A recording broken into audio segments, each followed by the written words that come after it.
Ini biostatistik itu cabang ilmu yang mempelajari tentang statistik ya, tapi lebih khusus, lebih berhubungan dengan yang kesehatan atau yang berhubungan dengan makhluk hidup ya.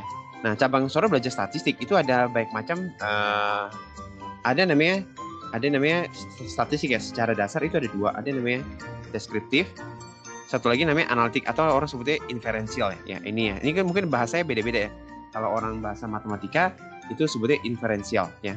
Nah, kalau deskriptif itu ada dua sebenarnya sih. Itu kan Sora berhubungan dengan masalah data ya. Data itu jadi sesuatu yang berupa informasi-informasi yang dikumpulkan, tujuannya untuk dipakai data untuk disajikan, harus diterjemahkan dalam bentuk informasi. Nah, ini sekarang perkembangan yang teknologi yang terbaru ini ada namanya, karena kalau Sora cari data, misalnya Sora cari data informasi kesehatan, misal Sora cari kata kuncinya berapa angka bagaimana penanganan COVID di Indonesia. Itu waktu cari di Google, itu akan keluar namanya data. Banyak sekali informasi yang Sora harus baca sendiri. Ya, ada banyak link, ada 1, 2, 3, 4, banyak sekali referensi-referensi. Cuma Sora bisa baca sendiri.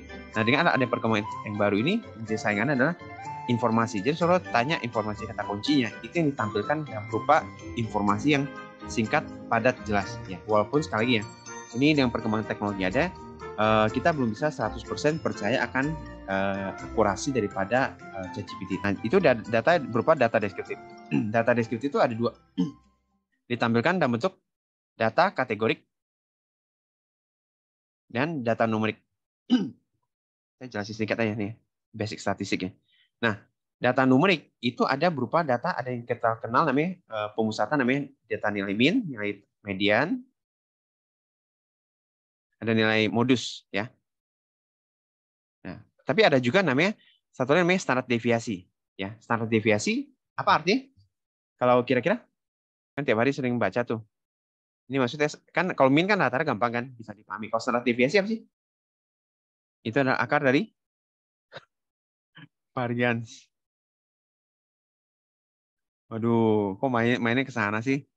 Varian adalah akar dari X1 kurang X rata-rata dikuadratkan ditambah. Terus mau belajar kayak gini ya?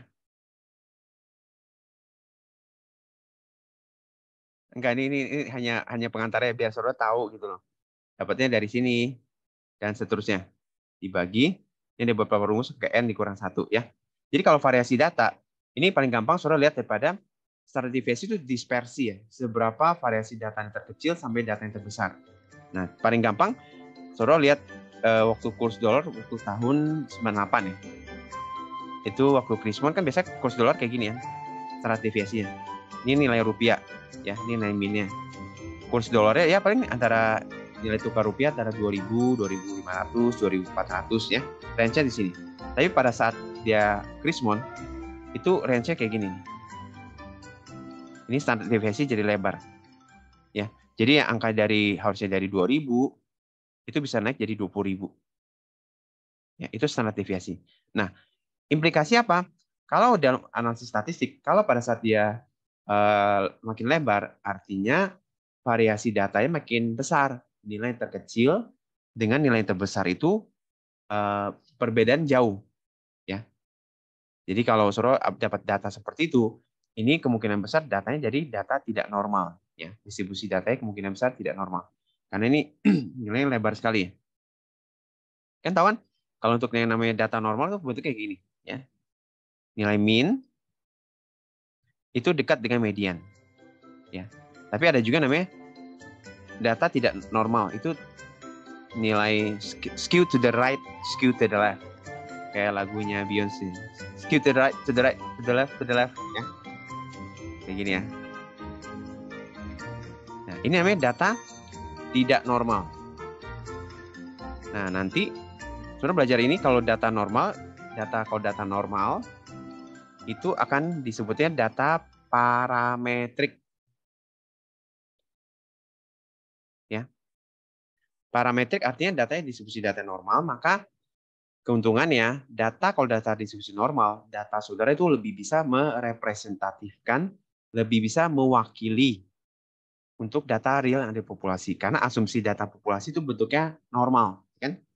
Kan Saudara ambil, ini kan data populasi yang real kan, saudara ambil sampel sedikit kan. Nah, data sebaran di populasi itu bentuknya normal. Kalau datanya normal, distribusi data normal, maka disebut parametrik. Jadi data saudara itu lebih dapat mewakili, lebih dapat dipercayai, lalu lebih dapat merepresentasikan data real yang ada di populasi. Itu namanya parametrik. Nah, nanti hubungannya apa? Nanti kalau data normal, maka pakai uji analisis statistik, pakai uji parametrik. Ya. Kalau data tidak normal, pakai uji non parametrik. Contoh, kalau kemarin kalau untuk melihat perbedaan mean rata-rata pada dua kelompok itu pakai uji t-test kalau sebaran data normal. Kalau data tidak normal pakai Mann-Whitney. Ya, nanti kita akan pakai, saya mungkin ngomong kayak gitu mungkin kurang itu tergambar ya. Tapi makanya nanti pakai program Expresses kita belajar supaya saudara bisa dapat gambaran ya. Ini data seperti ini, cara baca seperti ini. Ya.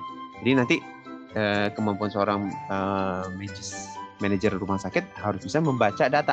Ya. Mungkin nggak usah jago statistik, tapi ya itu bisa membaca hal yang simple. Ya ini ya. Ini data normal, ini data tidak normal, uji non parametrik.